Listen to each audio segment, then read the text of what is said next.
இயேசுவின் நாமத்தில் மீண்டும் ஒருமுறை உங்களுடன் உங்கள் சகோதரன் மார்க். இன்று நமக்கு தேவனாகிய கர்த்தர் கொடுத்த வேத பகுதி திருமணத்தின் முக்கியமான நோக்கம் என்ன என்பதுதான். திருமணத்தின் முக்கியமான நோக்கம் என்ன?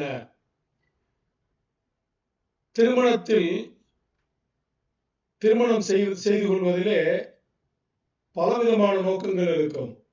ஆனால் இன்றைய வேத பகுதியிலே நாம் பார்க்க போவது திருமணத்தில் ஆண் பெண் இருபாலார் சம்பந்தப்பட்ட திருமணத்தில் அந்த திருமணத்தை பற்றி நாம் பேசிக் கொண்டிருக்கிறோம்.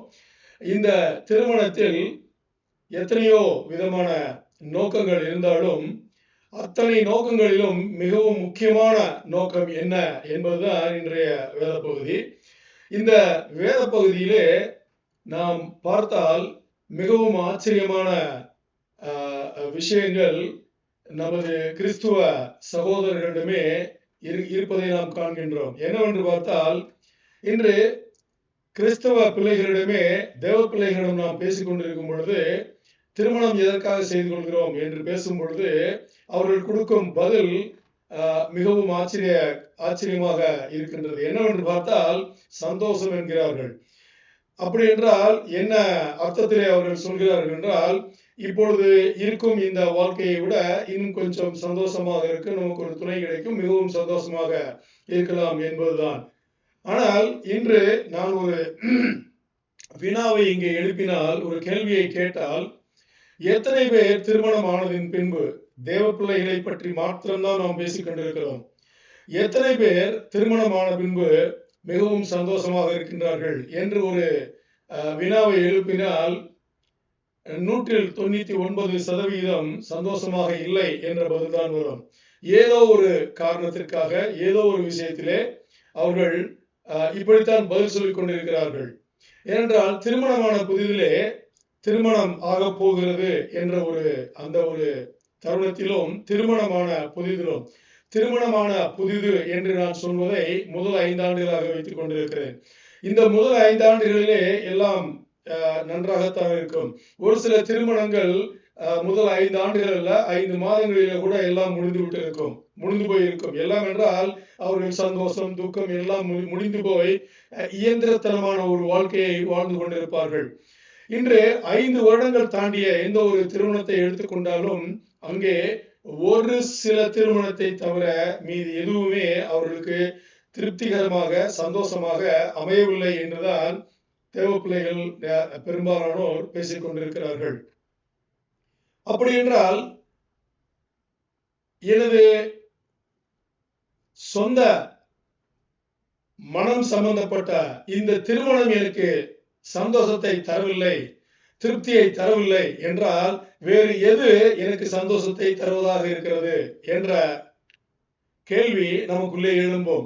அப்படி என்றால் இப்பொழுது நாம் இதற்கு விடை காணப் போவது பரிசுத்த வேதாகமத்திலிருந்து. ஏனென்றால் இதுவரையில் நாம் விடை கண்டு கொண்டது இந்த உலகத்தின் பார்வையிலே சந்தோஷம் என்றால் என்ன, அதை எப்படி அடைவது என்று நாம் விடாப்பிடியாக முயற்சிகள் எடுத்துக்கொண்டு ஓடிக்கொண்டே இருந்தோம். ஆனால் இன்றைக்காவது நாம் பரிசுத்த வேதாகமத்திலே சந்தோஷம் என்பது என்ன, திருப்தியான வாழ்க்கை என்பது என்ன, ஒரு திருமணம் ஒரு சரியான வெற்றிகரமான திருமணமாக அமைய வேண்டும் என்றால் அதற்கு என்ன செய்ய வேண்டும், அந்த திருமணத்தின் முக்கியமான நோக்கம் என்னவாக இருக்கும் என்பதை தெரிந்து கொள்ள வேண்டும் என்றால் நாம் பரிசுத்த வேதாகமத்தை புரட்டித்தான் ஆக வேண்டும். ஒரு சில வேத பகுதியை நாம் தியானித்துதான் ஆக வேண்டும். இப்பொழுது அப்படியாக நாம் பரிசுத்த வேதாகமத்திற்கு போவதற்கு முன்னால் என்னென்ன திருமணத்தின் ஒரு வெற்றிகரமான திருமணத்திற்கு என்னென்ன நோக்கங்கள் இருக்க முடியும் என்று பார்த்தால் இங்கே ஒரு சிலவற்றை நான் விளக்குகிறேன். முதலாவதாக ஒருவருக்கொருவர், கணவன் மனைவி ஒருவருக்கொருவர் துணையாக நிற்பது. இது நாம் ஆதிகாண்டம் 2ஆம் அதிகாரம் 18ஆம் வசனத்திலே ஆண்டவரே பேசியிருப்பார். என்ன பேசியிருப்பார் என்றால், மனிதன் தனியாக இருப்பது நல்லதல்ல, அவனுக்கு ஒரு துணை வேண்டும் என்று அதற்கு பின் ஏவாளை அமைத்துக் கொடுப்பார். ஆண்டவரே அமைத்துக் கொடுப்பார் ஆதாமுக்கு. இரண்டாவதாக, முதலில் ஒருவருக்கு ஒருவர் துணையாக இருப்பார்கள். இரண்டாவதாக, அவர்கள் சரீர இச்சைகளை தீர்த்துக் கொள்வதன் மூலமாக சந்தோஷம் அடைய வேண்டும் என்பது ஆண்டவரின் விருப்பமாக இருக்கிறது. 1 கொரிந்தியர் 7ஆம் அதிகாரத்திலே அப்போஸ்தலனாகிய பவுல் மிகவும் தெளிவாக இதை விளக்கி காட்டியிருப்பார். மூன்றாவதாக, குழந்தைகளை பெற்றுக் கொள்வது. ஏனென்றால் ஆதாம் ஏவாளிடம் ஆண்டவர் சொன்னது, நீங்கள் பல்கி பெருகி இந்த உலகம் முழுவதும் வியாபித்திருங்கள் என்று ஆண்டவரே சொல்லியிருக்கிறார். நான்காவதாக, சரீரம், இந்த உடம்பு சம்பந்தப்பட்டது, மனசு சம்பந்தப்பட்டது, இந்த வாழ்க்கை எல்லாவற்றிற்கும் ஒருவருக்கு ஒருவர் துணையாக நிற்பார்கள் என்பதுதான். இங்கே இது எங்கே சொல்லியிருக்கிறது என்று பார்த்தால், பிரசங்கி நிருபத்திலே 4ஆம் அதிகாரம் நாம் படித்தோமானால் அங்கே தெரியும், ஒருவருக்கு இருவர் மேல் என்பது தெரியும். இதை பற்றி மிகவும் விளக்கமாக கூறப்பட்டிருக்கிறது. இப்படியாக நாம் பேசிக்கொண்டே போனால், தியானித்துக் கொண்டே போனால், திருமணத்தின் முக்கியமான நோக்கம் என்னவென்று பார்த்தால், இப்படியாக நிறைய நாம் பேசிக்கொண்டே போகலாம். ஆனால் திருமணத்தின் முதன்மையான நோக்கம் என்னவென்று நாம் பார்க்க வேண்டும் என்றால், நாம் செல்ல வேண்டியது அப்போஸ்தலனாகிய பவுல் எழுதிய எபேசியர்களுக்கு எழுதிய ஒரு நிருபம். அந்த நிருபத்திலே 5ஆம் அதிகாரம், நான் இப்பொழுது 5ஆம் அதிகாரத்திலிருந்து 25, 26, 27 3 வசனங்களை வாசிக்கிறேன். மிகவும் கவனமாக கேளுங்கள். ஏனென்றால் இதுவரை நீங்கள் இந்த வசனங்களை இந்த பார்வையிலே பார்த்திருக்க மாட்டீர்கள். ஆனால் ஆண்டவர் இந்த பார்வையிலே, இந்த பொருள், நாம் எதை தியானிக்க போகிறோமோ இந்த பொருள் படிப்படியாக தான் ஆண்டவர் அதை எழுதியிருக்கிறார் என்பதை இங்கே உங்களுக்கு நான் சுட்டி காட்டுகிறேன்.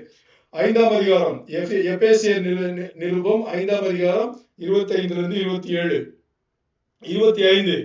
புருஷர்களே, உங்கள் மனைவிகளில் அன்பு கூறுங்கள். புருஷர்களே, உங்கள் மனைவிகளில் அன்பு கூறுங்கள். அப்படியே கிறிஸ்துவும் சபையில் அன்பு கூர்ந்து தாம் அதை திருவசனத்தை கொண்டு தண்ணீர் முழுக்கினால் சுத்திகரித்து பரிசுத்தமாக்குகிறதற்கும், கரை விரை முதலானவைகள் ஒன்றும் இல்லாமல் பரிசுத்தமும் பிழையற்றதுமான மகிமையுள்ள சபையாக அதை தமக்கு முன் நிறுத்திக் கொள்வதற்கும் தம்மைத்தாமே அதற்காக ஒப்பு கொடுத்தார். உங்களுக்கு இப்பொழுது நான் வாசித்ததிலே உங்களுக்கு பொருள் விளங்கியதோ இல்லையோ என்று எனக்கு தெரியாது. ஆனால் இந்த 3 வசனங்களிலே தேவன் மிகவும் ஆழமான பொருளை வைத்திருக்கிறார். என்னவென்று பார்த்தால், தமிழ் இந்த வேத பகுதியிலே 3 வசனங்களிலே புருஷர்களே என்று சொல்லப்பட்டிருக்கிறது. இதை நாம் மூல பாஷையின் மிகவும் அருகாமையில் இருக்கிற மொழிபெயர்ப்பிலே கிங்ஸ் ஜேம்ஸ் வெர்சன், அந்த மொழிபெயர்ப்பின்படி பார்த்தால் இங்கே புருஷர்களே என்று சொல்லப்படவில்லை, ஹஸ்பண்ட்ஸ் என்று, கணவன்மார்களே என்று சொல்லப்பட்டிருக்கிறது. இது மிகவும் ஒரு குறிப்பிட்ட, இன்னும் ஒரு அக்யூரேட் என்று சொல்வார்கள், மிக துல்லியமாக இங்கே யாருக்கு சொல்ல வேண்டுமோ அவர்களுக்கே இங்கே சொல்லப்பட்டிருக்கிறது ஹஸ்பண்ட்ஸ். தமிழிலே புருஷர்களே என்றால் அது திருமணமானவர்களை தான் பெரும்பாலும் குறிக்கும்.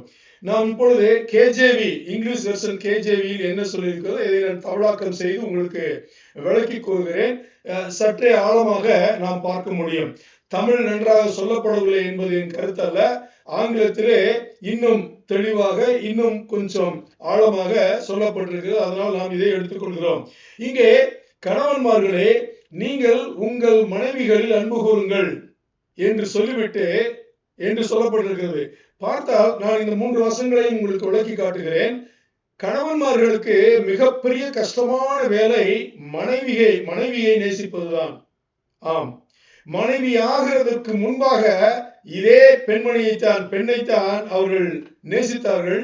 ஆனால் இதே கணவன்மார்கள் பெண்மணியாக ஆக்கி கொண்டதற்கு அப்புறம், பெண்ணாக இருந்தவளை மனைவியாக ஆக்கி கொண்டதற்கு அப்புறம் அந்த நேசிப்பை கொடுப்பதில்லை, அன்பு கூறுவதில்லை.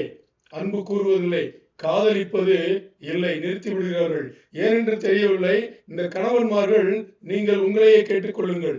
இந்த வசனங்களை நான் விளக்கி காட்டும் பொழுது, விளக்கி கூறும் பொழுது நன்றாக கவனியுங்கள். இந்த வேத பகுதி இன்று உங்களுடன் தான் பேசிக் கொண்டிருக்கிறது. எல்லா கணவன்மார்களிடமும் இந்த வேத பகுதி பேசிக் கொண்டிருக்கிறது. நன்றாக கவனித்து கேளுங்கள். கணவன்மார்களே, உங்கள் மனைவிகளில் அன்பு கூறுங்கள். எப்படி என்று அப்படி என்ற அந்த காரணத்தை பார்த்தால் மிகவும் ஆச்சரியமாக இருக்கும். எப்படி என்றால், நீங்கள் ஓகே, கணவன்மார்களே, உங்கள் மனைவிகளில் நீங்கள் அன்பு கூறுங்கள். எப்படி என்றால், இயேசு கிறிஸ்துவானவர் தனது சபையை இயேசு கிறிஸ்துவானவர் தனது சபையை கணவன் மனைவியிடம் எப்படி அன்பு கூற வேண்டும் என்பதை இங்கே ஒரு அனாலஜியாக, ஒரு ஓமையாக அல்லது ஓமானமாக இங்கே சொல்லப்பட்டிருக்கிறது. என்ன சொல்லப்பட்டிருக்கிறது? இயேசு கிறிஸ்துவானவர் சபையை எப்படி அன்பு கூர்ந்தார், இயேசு கிறிஸ்துவானவர் சபையை எப்படி நேசித்தார் என்று அங்கே சொல்லி என்ன சொல்லப்பட்டிருக்கிறது என்று பார்த்தால், and gave himself, அவர் தன்னைத்தானே ஒப்பு கொடுத்தார். அந்த சபைக்காக தன்னைத்தானே ஒப்பு கொடுத்தார். இங்கே இயேசு கிறிஸ்துவானவர் மணப்பையனாகவும் திருமண பையனாகவும் திருமணத்தில் ஆண் பாத்திரம் வகிக்கிறார்.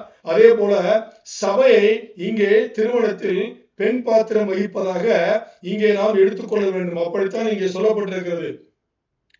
கல்யாணத்திற்கு முன் ஏனென்றால் இயேசு கிறிஸ்து இன்னும் சபையை திருமணம் செய்து கொள்ளவில்லை. அது ஒரு நாள் நடக்கும்.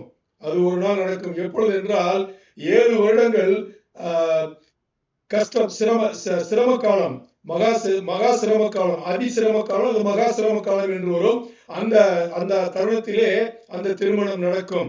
ஒன்று சேர்வார்கள். சபையை தூக்கி கொண்டு போய் அங்கே ஒன்று சேர்வார்கள். அந்த ஒன்று சேர்வதை பற்றி நாம் பின்னால் வேத பகுதியிலே பார்க்கலாம். இப்பொழுது இயேசு கிறிஸ்துவானவர் தனது சபைக்காக அவர் தன்னைத்தானே அர்ப்பணித்தார். இன்னும் என்ன செய்தார் என்று பார்த்தால், அவர் அந்த சபையை தனது பரிசுத்த வேதாகமத்திலே சொல்லப்பட்ட வசனங்களின் மூலம் அவர் என்ன செய்தால்? கழுவினார் என்றால் சுத்தப்படுத்தினார் என்று இங்கே வசனத்தை நாம் படித்தோம். அப்படி என்றால் சபைகளுக்கு எப்படியோ விதவிதமான மனிதர்கள், விதவிதமான குணங்களிலே, விதவிதமான சிந்தனைகளிலே, விதவிதமான ஒரு முற்போக்கு, ஒரு முன்பார்வையோடு, முன்னெச்சரிக்கையோடு எப்படியோ வருவார்கள். இப்படியாக வரும் எல்லாரிடமும் வேறு விதமான குணங்கள் இருக்கும், வேறு விதமான பழக்கங்கள் இருக்கும், வேறு விதமான சிந்திக்கும் விதங்கள் இருக்கும். இப்படியாக ஒவ்வொருவரும் ஒவ்வொரு இடத்திலே ஒருவரோடு ஒருவர் ஒத்து போகாமல் வேறுபட்டு வருவார்கள். அப்படி வரக்கூடிய அந்த சபையில் இருக்கக்கூடிய அந்த உறுப்பினர்கள் இருக்கிறார்களே, அந்த தேவ பிள்ளைகள் இருக்கிறார்களே, இவர்களை அவர் என்ன செய்கிறார்? ஒன்று சேர்ப்பதற்காக, ஒரு மணப்பெண்ணாக ஆக்குவதற்காக அவர் என்ன செய்கிறார்? தன்னுடைய பரிசுத்த வேதாகமத்திலே அவர் சொல்லி, பரிசுத்த ஆவியானவர் எழுதிய அந்த வேத வசனங்களின் மூலமாக பரிசுத்த ஆவியானவரை வைத்து அவர் என்ன செய்கிறார்? சங்கத்தை, இந்த சபையை அவர் அந்த வசனத்தின் மூலமாக அவர் பரிசுத்தப்படுத்துகிறார். அப்படி பரிசுத்தப்படுத்தும் பொழுது கரை திரை எதுவும் இல்லாமல், அப்படி என்றால் வேறு சிந்தனையிலே, வேறு மனப்பான்மையிலே, வேறு கொள்கையிலே, வேறு சித்தாந்தங்களின் மூலமாக வந்த அந்த தேவ பிள்ளைகளை ஒன்று சேர்த்து ஒரு மனப்பெண்ணாக அவர் எதை பயன்படுத்துகிறார்? பரிசுத்த ஆவியானவரை பயன்படுத்தி பரிசுத்த வேதாகமத்தின் பகுதிகளை அவர் போதித்து உபதேசித்து இங்கே அந்த மணப்பெண்ணை அவர் தயார் செய்து அவர் தனக்குத்தானே என்ன செய்து கொள்கிறார் என்றால், தனக்குத்தானே அவருக்கு சமமாக அவருக்கு நிகராக இருக்கும்படி அவர் என்ன செய்கிறார்? அவர் தயார்படுத்திக் கொள்கிறார் என்பது இந்த வேத பகுதியை நாம் பார்த்தோம். இப்பொழுது கணவன்மார்களே, உங்களுக்கு கூறப்பட்டது என்னவென்றால், இயேசு கிறிஸ்துவானவர் சபையை அவரே தயார் செய்து கொண்டு அவர் பின்னால் எடுத்துக்கொள்ள போகிறார்களோ, அதே போல் நீங்களும் உங்கள் மனைவியிடம் எந்த ஒரு கரை திரையை பார்த்தாலும், களங்கத்தை பார்த்தாலும் மாசு மறுவை பார்த்தாலும் அது அவர்கள் குற்றம் அல்ல. அவர்களை அப்படித்தான் ஆண்டவர் உங்களிடம் ஒப்படைத்திருக்கிறார். அவர்களிடம் நீங்கள் எந்த குறை நீங்கள் கண்டாலும், எப்படிப்பட்ட தவறை நீங்கள் கண்டாலும், எப்படிப்பட்ட தப்பை நீங்கள் கண்டாலும், எது பார்த்தாலும் உங்களுக்கு பிடிக்கவில்லை என்று தோன்றால் நீங்கள் செய்ய வேண்டியது, இயேசு கிறிஸ்துவானவர் சபைக்கு என்ன செய்து சபையை மணப்பெண்ணாக அவர் தயார்படுத்தி தனக்கு சமமாக வைத்துக் கொண்டாரோ, அதே போல நீங்களும் உங்கள் மனைவியை தயார்படுத்தி உங்களிடம் வைத்துக் கொள்ள வேண்டியது அது உங்கள் பொறுப்பு என்று இந்த வேத வசனம் மிகவும் தெளிவாக கூறியிருக்கிறது. அதனால் இங்கே ஒருவரும் தப்பித்துக் கொள்வதற்கில்லை. கணவன்மார்களே, ஒருவரும் தப்பித்துக் கொள்வதற்கில்லை. இப்பொழுது இதை கேட்ட கணவன்மார்கள் நீங்கள் ஒரு கேள்வியை எழுப்பலாம். எப்படி என்றால், கணவன்மார்களுக்கு இது சரி, மனைவிமார்களுக்கு எதுவும் இல்லையா என்றால் அதுவும் இருக்கிறது. மனைவிமார்கள் என்ன செய்ய வேண்டும் என்றால், இதே எபேசியர் நிருபத்திலே 5ஆம் அதிகாரம் 22, 23, 24 இந்த 3 வசனங்களிலே இப்பொழுது கணவன்மார்களுக்கு என்ன சொல்லப்பட்டிருக்கிறதோ இதே போல மனைவிமார்களுக்கும் சொல்லப்பட்டிருக்கிறது. என்ன சொல்லப்பட்டிருக்கிறது என்று பார்த்தால், நன்றாக நீங்களே அந்த வசனங்களை வாசித்துக் கொள்ளுங்கள். நான் விளக்கி கூறுகிறேன். என்ன சொல்லப்பட்டிருக்கிறது என்றால், சபையானது எப்படி இயேசு கிறிஸ்துவானவரிடம் பொறுப்புகளை எடுத்துக்கொண்டு அவருக்கு தகுந்த, அவருக்கு நிகராக, அவருக்கு சமமாக மணப்பெண்ணாக தன்னை தயார்படுத்தி அவருக்கு கீழ்ப்படிந்து நடக்க வேண்டுமோ, அதே போல மனைவிமார்களும் அவர்களுடைய கணவன்மார்களுடைய அவருடைய தேவைகளை அறிந்து கீழ்ப்படிந்து நடக்க வேண்டும் என்பது வேத பகுதியிலே சொல்லப்பட்டிருக்கிறது. அப்படியாக இப்பொழுது நாம் தியானித்தது என்னவென்று பார்த்தால் மிகவும் ஆச்சரியமான விஷயம். கணவன்மார்களே, உங்களுக்கு பொறுப்பு கொடுக்கப்பட்டிருக்கிறது. அந்த பொறுப்பு உங்கள் மனைவியை நீங்கள் என்ன செய்ய வேண்டும்? நீங்கள் மிகவும் உங்களுக்கு எப்படி தேவையோ அப்படி உங்கள் மனைவியை நீங்கள் தயார் செய்ய வேண்டும். அவர்களிடம் எந்த மாசு மறு குறை எதுவாக இருந்தாலும் அதை சரி செய்து நீங்கள் தான் அவர்களை ஏற்றுக்கொண்டு உங்களுக்கு சரியாக வைத்து, எப்படி இயேசு கிறிஸ்துவானவர் சபையை அப்படியாக தயார் செய்து அவருக்கு தேவையானது போல் வைத்துக் கொள்கிறாரோ அதே போல் நீங்களும் வைத்துக் கொள்ள வேண்டும்.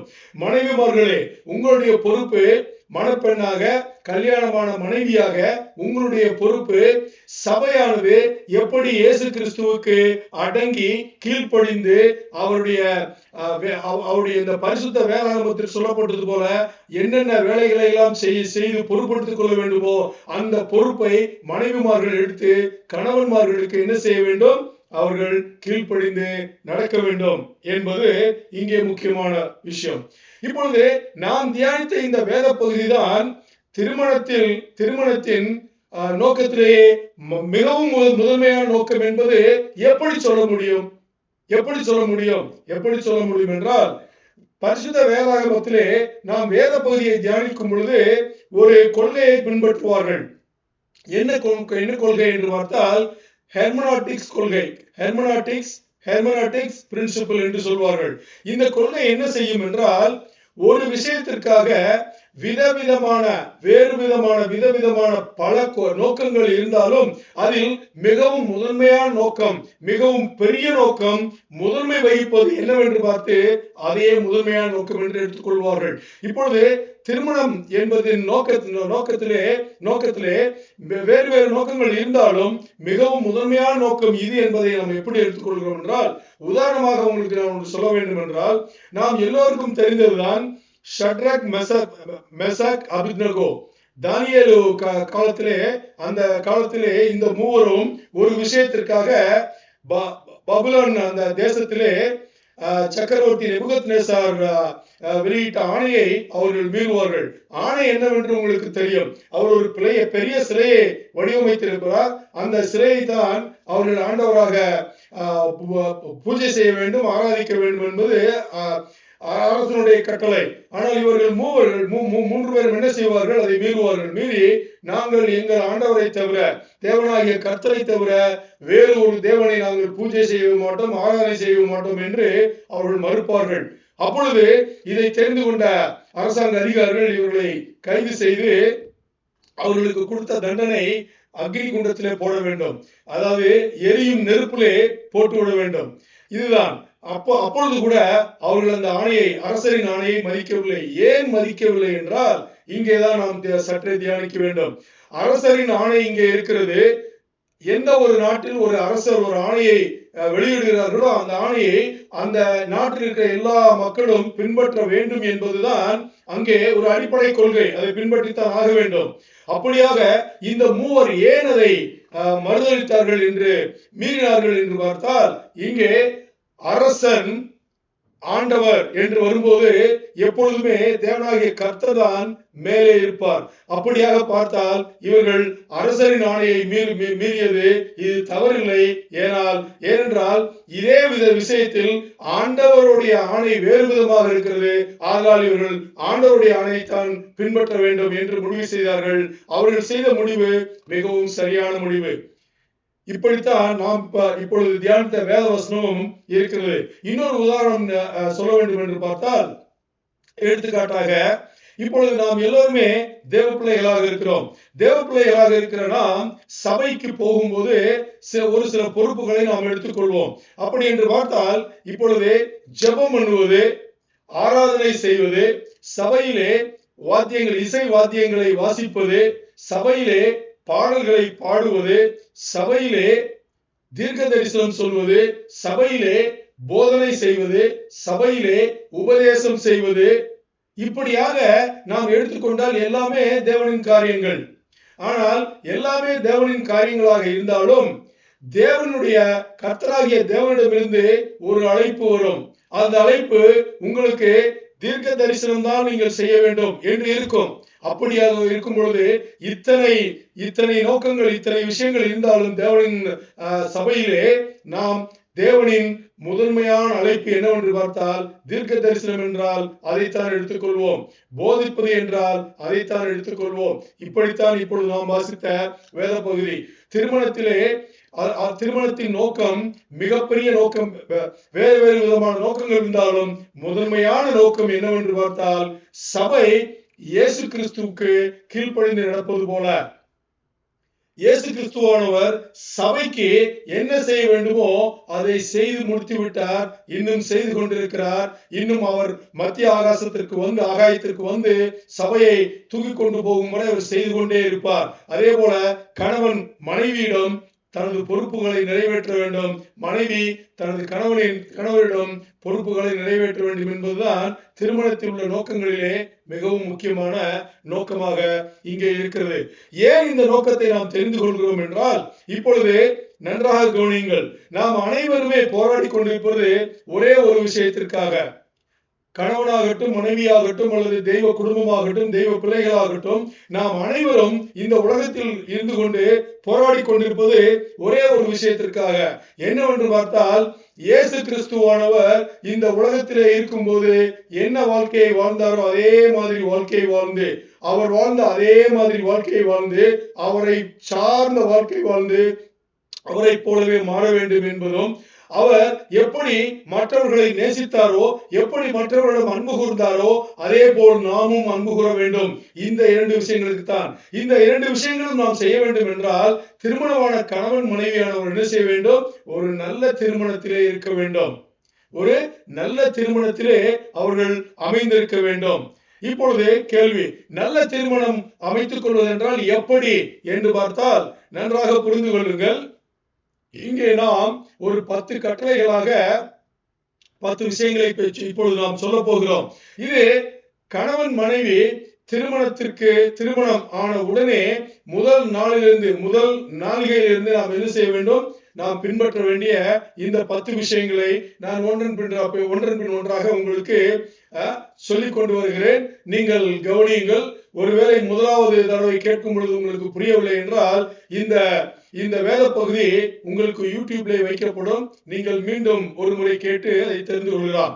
நன்றான ஒரு சரியான திருமணம் அமைத்துக் கொள்ள வேண்டும் என்றால், முதலாவதாக கணவன் மனைவி ஒருவருக்கொருவர் அவர்களுக்கு மிக சமானமாக வேறு ஒருவரை அவருடைய வாழ்க்கையிலே கொண்டு வரக்கூடாது. இரண்டாவதாக, கணவன் மனைவி ஒருவருக்கொருவர் அவர்களுக்கு இடையே பொருளாக இருக்கட்டும், அவர்கள் ஒருவருக்கொருவர் அவர்களுக்கு மேலே பொருளாக இருக்கட்டும் அல்லது பொருள் அல்லாத விஷயங்களாக இருக்கட்டும் ஒருவருக்கொருவர் மேலே வைத்து பேசக்கூடாது. மூன்றாவதாக, கணவன் மனைவி ஒருவருக்கொருவர் கீழ்த்தரமான விஷயங்களிலேயும் கிரிட்டிசைஸ் என்பார்களே அந்த மாதிரி நடந்து கொள்வதும் அல்லது தவறான வார்த்தைகளை பயன்படுத்தி பேசுவதும் இருக்கக்கூடாது. நான்காவதாக, கணவன் மனைவி ஒருவருக்கொருவர் தரமான நேரத்தை குறிப்பிட்ட இடைவெளியில் மாதம் ஒரு முறையோ மாதம் 2 முறையோ 3 மாதத்திற்கு ஒரு முறை 2 முறையோ ஒரு குறிப்பிட்ட இடைவெளியில் அவர் என்ன செய்ய வேண்டும்? அவர்கள் மட்டும் தனித்து தரமான நேரத்தை செலவிட வேண்டும். ஐந்தாவதாக, கணவன் மனைவி அவரவர்களுடைய மாமனார் மாமியாரை அவர்கள் கௌரவிக்க வேண்டும். ஆறாவதாக, ஒருவருக்கொருவர் கணவன் மனைவி ஒருவருக்கொருவர் அவர்களுடைய நம்பிக்கையையும் அவருடைய குறிக்கோள்களையும் ஒருவருக்கொருவர் சாகடித்து விடாமல் அதை அடைவதற்காக ஒருவர் மற்றவர்களுக்காக பாடுபட வேண்டும். ஏழாவதாக, கணவன் மனைவி அவர்கள் வாழும் வரைக்கும் ஒருவருக்கொருவர் விசுவாசமாக இருக்க வேண்டும். எட்டாவதாக, கணவன் மனைவியின் அன்பை திருடக்கூடாது, மனைவி கணவனின் அன்பை திருடக்கூடாது. அப்படி என்றால் கணவன் மனைவிக்கு கொடுக்க வேண்டிய அன்பையும் காதலையும் மனைவிக்கு மாத்திரமே கொடுக்க வேண்டும். மனைவிக்கு கொடுக்க வேண்டிய அந்த அன்பையும் காதலையும் வேறு யாருக்கோ அதே அளவில் அவர் பகிர்ந்து கொடுத்தால் அதை மனைவியின் காதலை திருடியதாகத்தான் அர்த்தம். இதே போல்தான் மனைவிக்கும். எட்டாவதாக 8 தான் இப்போது பேசியது. ஒன்பதாவது, கணவன் மனைவி ஒருவருக்கொருவர் பொய் சொல்லிக்க கூடாது. அதே போல எந்த ஒரு ரகசியத்தையும் அவர்கள் வைத்துக் கொள்ளக்கூடாது. 10வதாக, கணவன் மனைவி ஒருவருக்கொருவர் திருப்திகரமாக ஒருவருக்கொருவர் அவர்களுக்கிடையே திருப்திகரமான சந்தோஷமான வாழ்க்கையை அங்கே வாழ்ந்து காட்ட வேண்டும். இதுதான் ஒரு தரமான ஒரு சரியான பரிசுத்த வேதாகமத்திலே சொல்லப்பட்ட விதத்திலே அமைத்துக் கொள்ளக்கூடிய ஒரு திருமணம். இந்த திருமணத்தில் இப்பொழுது நாம் சொல்லப்பட்ட இந்த விஷயங்களை யாரெல்லாம் இந்த வேத பகுதியிலே ஆழ்ந்து தியானித்து நீங்கள் பின்பற்றுகிறீர்களோ உங்களுடைய திருமணம் மிகவும் சரியான, மிகவும் பரிசுத்த வேதாகமம் சொல்லப்பட்ட அந்த வழியிலே ஒரு அமைத்துக் கொண்ட திருமணமாக அமையும். அப்படி உங்கள் திருமணம் அமைய நான் நமது கர்த்தராகிய தேவனிடத்தில் ஜெபம் செய்து வேண்டிக் கொள்கிறேன். இயேசுவின் நாமத்தில். தேவனுக்கே மகிமை உண்டாகட்டும்.